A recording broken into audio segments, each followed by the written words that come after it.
या जगाच्या पाठीवरती निस्वार्थपणे प्रेम करणारं नातं एक बापाचं आणि एका मुलीचं. ज्यावेळी घरात आई वडिलांचे भांडणं झाले, मुलगी 5वीला शाळेत जाते, मुलगी शाळेतून घरी आली, आईला पहिला प्रश्न विचारते, आई माझे बाबा कुठे आहेत? आईनं भांडे आपटले, तिला कळालं यांचं काहीतरी बिनसलं. शाळेतून घरी आल्याच्या नंतर पहिला प्रश्न विचारला, आई माझे बाबा कुठे आहेत? आईनं काहीच उत्तर दिलं नाही.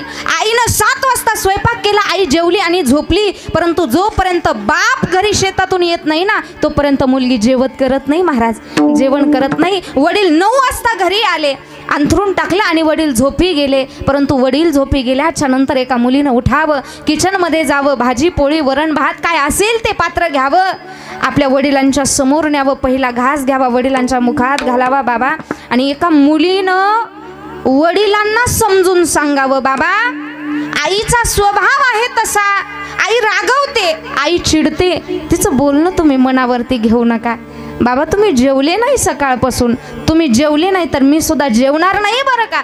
स्वतःच्या हातानं मुलीनं बापाला जेव घालावं. बाबा डोकं दुखतं खाऊ, तुमचं झेंडूबामची बाटली आणावी, आपल्या बापाच्या डोक्याला लावावी.